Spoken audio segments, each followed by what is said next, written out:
वामनराव की दुनिया बचपन में ही उजड़ गई थी जब उसके माता पिता एक दुखद दुर्घटना में गुजर गए। इस कठिन समय में उसकी दादी ने, जो खुद को एक मजबूत चट्टान की तरह साबित कर चुकी थी, उसे अपने आंचल में समेट लिया। दादी के प्यार और देखभाल में ही वामनराव पलाबला और बड़ा हुआ। उन्होंने अपनी सारी जमा पूंजी और सारा समय उसे अच्छी से अच्छी शिक्षा दिलाने में लगा दिया। वामनराव ने भी अपनी दादी के सपने को पूरा करने में कोई कसर नहीं छोड़ी। उसने कड़ी मेहनत से पढ़ाई की और एक प्रतिष्ठित कंपनी में अच्छी नौकरी पाने में कामयाब रहा। पिछले 4 सालों से वो शहर में रह रहा था और अपनी जिंदगी में एक मुकाम बना चुका था। दादी उसके साथ शहर नहीं गई। उन्हें गांव की मिट्टी और हवा से प्यार था। यहीं पर उनकी पूरी जिंदगी गुजरी थी और वे यही अपनी अंतिम सांस लेना चाहती थी। गांव में वो अकेली रहती थी, लेकिन अकेली होते हुए भी अकेली नहीं थी, क्योंकि वामनराव की बहन, जो शादी के बाद भी उसी गांव में रहती थी, उनकी देखभाल करती रहती थी। एक शाम जब वामनराव ऑफिस से लौट रहा था, उसे अपनी बहन का फोन आया। उसकी आवाज में घबराहट थी। उसने बताया कि दादी की तबीयत बहुत खराब है और डॉक्टर ने कहा है कि अब वे चंद दिनों की मेहमान हैं। यह सुनकर वामनराव का दिल बैठ गया। उसने तुरंत अपने बॉस से छुट्टी ली और अगली सुबह ही गांव के लिए निकल पड़ा। जब वो गांव पहुंचा तो दादी ने वामनराव को देखते ही आंखें खोली। उनकी आंखों में आंसू थे। तुम्हारी शादी देखे बिना मैं मरूंगी नहीं, वामनराव, उन्होंने लड़खड़ाती आवाज में कहा। पिछले 2 सालों से मैं तुमसे शादी करने को कह रही हूं, पर तुम हमेशा टालते रहे। क्या मेरी एक भी इच्छा पूरी नहीं करोगे? दादी रोने लगी। वामनराव गांव की किसी लड़की से शादी करने के विचार से ही असहज हो जाता था। उसे लगता था कि गांव की लड़कियां सीधी सादी, अनपढ़ और दुनियादारी से अनजान होती है। उसका सपना था कि उसकी जीवन साथी एक सुंदर, सुकोमल और होशियार लड़की हो, जो शहर के तौर तरीकों को समझती हो और उसके साथ कंधे से कंधा मिलाकर चल सके। उसे पूरा यकीन था कि ऐसी लड़की सिर्फ शहर में ही मिल सकती है। दादी, पहले आप ठीक हो जाओ, वामनराव ने उनके पैरों को धीरे धीरे दबाते हुए कहा। मैं इस श्रावण मास में ही शादी कर लूंगा, वादा है। मेरी तबीयत कैसे ठीक होगी बेटा? मेरा समय पूरा हो गया है, दादी ने उदासी से कहा। भगवान से बुलावा आ गया है। तुम्हारी शादी हो जाए तो मैं तृप्ति से अपनी आंखें बंद कर लूंगी। कल ही एक अच्छा मुहूर्त है, गोदावरी से शादी कर लो। गोदावरी गांव के पड़ोस में रहने वाली एक अकेली बेटी थी। जब से दादी अकेली रहने लगी थी, वो हर दिन उनकी देखभाल करने आती थी। वो एक तरह से परिवार का ही हिस्सा बन चुकी थी। दादी का ये प्रस्ताव सुनकर वामनराव को गहरा झटका लगा। वो कुछ कहने ही वाला था कि उसकी बहन ने उसका हाथ पकड़ लिया और धीरे से कहा, भैया, वैद्य ने भी बता दिया है कि दादी 4-5 दिनों से ज्यादा जीवित नहीं रहेंगी। हम दोनों के लिए दादी ने क्या क्या नहीं किया। उनका कर्ज चुकाना क्या हमारा फर्ज नहीं है? उनकी आखिरी इच्छा पूरी करना तुम्हारा धर्म है। गोदावरी हर तरह से एक योग्य पत्नी साबित होगी। वो शांत, समझदार और देखभाल करने वाली है। इस अंतिम समय में उनका दिल दुखाना ठीक नहीं है। वामनराव इस शादी के बिल्कुल खिलाफ था। उसके सारे सपने टूट रहे थे, लेकिन वो लाचार था। अपनी बहन की बात और दादी की बिगड़ती हालत देखकर उसे अपनी स्वीकृति देनी पड़ी। अगले ही दिन दादी की इच्छा के अनुसार सादगी के साथ उनका विवाह गोदावरी से हो गया। शादी के बाद जो हुआ वो किसी चमत्कार से कम नहीं था। दादी एकदम से स्वस्थ हो गई।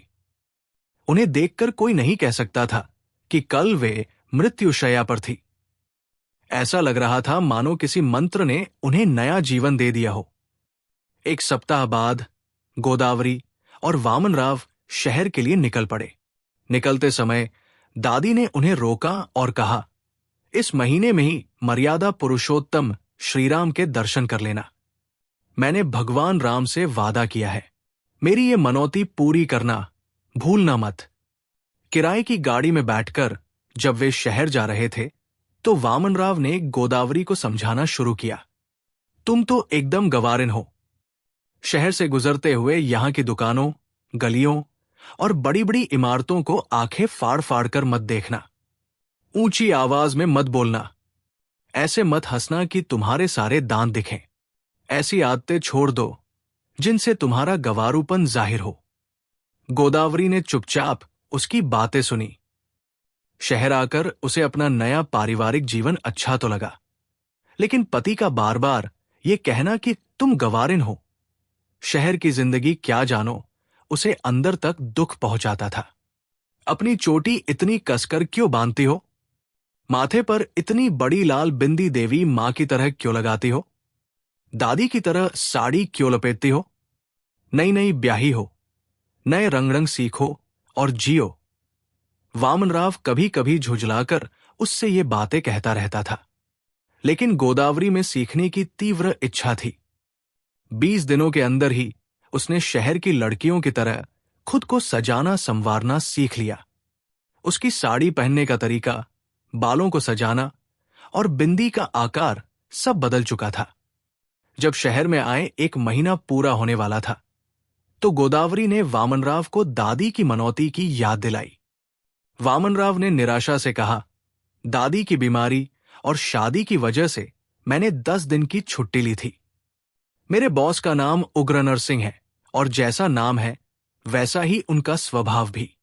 उन्होंने साफ साफ कह दिया है कि अब 1 भी दिन की छुट्टी नहीं मिलेगी।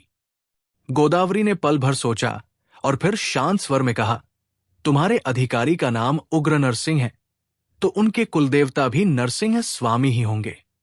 उनसे एक छोटा सा झूठ बोल दो कि हमारी मनौती भी उसी स्वामी को लेकर है। गोदावरी की सलाह ने अद्भुत काम किया। जब वामनराव ने अपने बॉस को यह बताया तो वे तुरंत नरम पड़ गए। नरसिंह स्वामी बाकी स्वामियों की तरह नहीं है।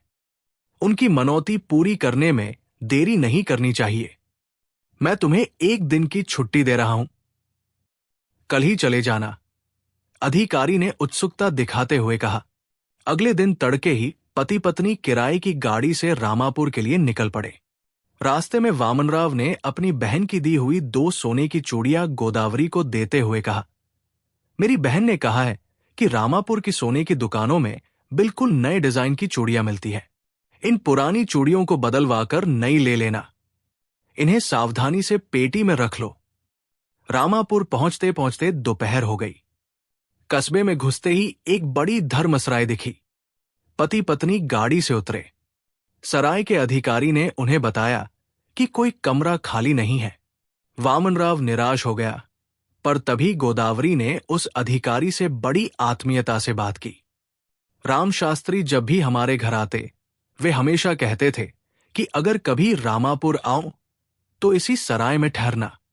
राम शास्त्री का नाम सुनते ही अधिकारी घबरा गया।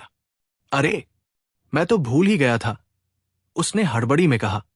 अभी अभी एक कमरा खाली हुआ है, और तुरंत उन्हें एक कमरा दे दिया। कमरा मिलते ही वामनराव ने आश्चर्य से पूछा, ये राम शास्त्री कौन है? गोदावरी ने मुस्कुराते हुए जवाब दिया, उन्होंने ही पिछले साल अपने पिता की याद में ये सराय बनवाई थी। वामनराव और हैरान हुआ, तुम उन्हें कैसे जानती हो? गोदावरी हंसते हुए बोली, अंदर आने से पहले मैंने बाहर दीवार पर टंगा तख्ता पढ़ लिया था। वामनराव उसकी इस होशियारी पर चकित रह गया। जल्दी जल्दी नहा धोकर वे मंदिर पहुंचे, लेकिन तब तक पुजारी मंदिर के दरवाजे बंद कर रहे थे। उन्होंने कहा, भगवान के दर्शन अब शाम को ही हो पाएंगे। वामनराव ने निराश होकर अपनी पत्नी से कहा, मुझे 1 ही दिन की छुट्टी मिली है, अब क्या करें? अब क्या कर सकते हैं? शायद हमें भगवान के दर्शन का सौभाग्य नहीं है। गोदावरी ने जानबूझकर थोड़ी ऊंची आवाज में कहा, ताकि पुजारी सुन ले। दादी ने जो उपहार दिए थे उन्हें मंदिर के अंदर की थाली में नहीं रख सकते, इसलिए बाहर की दानपेटी में ही डाल दूंगी। गोदावरी जानती थी कि दानपेटी में डाले गए उपहार मंदिर के होते हैं, जबकि थाली में रखे जाने वाले उपहार पुजारी के होते हैं। उपहारों की बात सुनकर पुजारी के कान खड़े हो गए। उसने तुरंत मंदिर के दरवाजे खोले और उनसे कहा, लगता है आप बहुत दूर से आए हैं, तुरंत दर्शन कर लीजिए। उन्होंने भगवान के दर्शन किए और गोदावरी ने दादी की दी हुई छोटी सी पोटली थाली में रख दी। दर्शन के बाद जब वे बाहर आए तो वामनराव ने कृतज्ञता से कहा, तुम्हारे कारण ही भगवान के दर्शन हो पाए और दादी की मनौती भी पूरी हो गई। पर यह तो बताओ, दादी ने तुम्हें उपहार में क्या दिया था? दिए की बत्तियां, गोदावरी ने हंसते हुए कहा। जो भी हो, समय पर हमारे काम आ गई। वे दोनों मुख्य बाजार में आए। सोने की 2 बड़ी दुकानें दिखाते हुए वामनराव ने कहा, तुम अभी सराय जाओ और सोने की चूड़ियां ले आओ। तब तक मैं दुकान में जाकर देखता हूं कि कोई नए डिजाइन की चूड़ियां है या नहीं। गोदावरी सराय लौट गई। जब वो संदूक से चूड़ियां निकालने लगी तो एक युवक वहां आया और बोला, मैं सोने की दुकान का कर्मचारी हूं। साहब ने आपसे चूड़ियां जल्दी लाने को कहा है। गोदावरी के मन में संदेह उठा, पर उसने अपने संदेह को जाहिर नहीं होने दिया। उसने युवक से पूछा, चूड़ियों के साथ साथ चंद्रहार भी लाने को कहा है क्या? शायद वे उसे भी बदलवाना चाहते हों। जरा उनसे पूछ कर आना।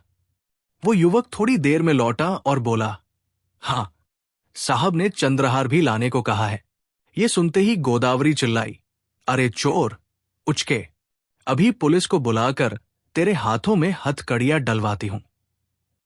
धोखेबाज पलटकर देखे बिना ही भाग गया। गोदावरी समझ गई थी कि उस युवक ने उसके पति की बातें सुन ली होंगी और उसे धोखा देने के इरादे से आया था। जब वामनराव को उसने ये पूरी घटना सुनाई तो वो उसकी अक्लमंदी की भरपूर तारीफ किए बिना नहीं रह पाया। अपने सभी काम सफलतापूर्वक पूरे करने के बाद वे घर के लिए निकल पड़े। जब वे घर पहुंचे तो आधी रात हो चुकी थी। वे चौंक गए क्योंकि घर का ताला लगा हुआ नहीं था। अंदर किसी के चलने फिरने की आवाज आ रही थी। वामनराव चोर चोर चिल्लाने ही वाला था कि गोदावरी ने उसे इशारे से रोक दिया। उसने धीरे से दरवाजा खटखटाया और ऊंची आवाज में बोली, मालिक, हम मुसाफिर हैं। बहुत रात हो गई है और हमें रामापुर जाना है। हमारे पास कीमती गहने और काफी धन है। रात के अंधेरे में जाना खतरे से खाली नहीं। अगर आप दया करके हमें आज रात अपने घर में रुकने देंगे तो बड़ी कृपा होगी। सुबह होते ही हम चले जाएंगे। तुरंत बिखरे बालों और नुकीली मूंछों वाले एक आदमी ने खिड़की से झांका और फिर आकर दरवाजा खोला। गोदावरी ने अपने हाथ का संदूक उसे देते हुए कहा, इसमें दुल्हन के गहने और धन है। इसे सावधानी से अलमारी में रख दीजिएगा। सुबह हम ले लेंगे। नुकीली मूंछों वाले आदमी ने सिर हिलाया और बगल के कमरे में चला गया। गोदावरी ने तुरंत दरवाजा बाहर से बंद कर दिया और कुंडी चढ़ा दी। फिर उसने अपने पति से कहा, तुरंत पुलिस को बुलाइए। वामनराव अपनी पत्नी की प्रत्युत्पन्न बुद्धि पर बहुत खुश हुआ। उसने दोनों हाथ पकड़कर कहा, मैं तुम्हें इतने दिनों तक मूर्ख, गवारिन और बुद्धू समझता रहा। तुम्हारी खिल्ली उड़ाता रहा। तुम्हारी अक्लमंदी के सामने तो शहर की लड़कियां कुछ भी नहीं है। ये कहकर वो पुलिस स्टेशन की ओर भागा। ये कहानी दिखाती है कि बाहरी दिखावा महत्वपूर्ण नहीं होता। असली सुंदरता, बुद्धि और समझदारी अंदर होती है, जो किसी भी परिस्थिति में काम आती है। वामनराव ने अपनी पत्नी को गवारिन समझा, लेकिन हर कदम पर उसकी अक्लमंदी ने न केवल उन्हें मुश्किलों से बचाया, बल्कि ये भी साबित कर दिया कि असली ज्ञान और चतुराई का शहरों या गांवों से कोई लेना देना नहीं होता।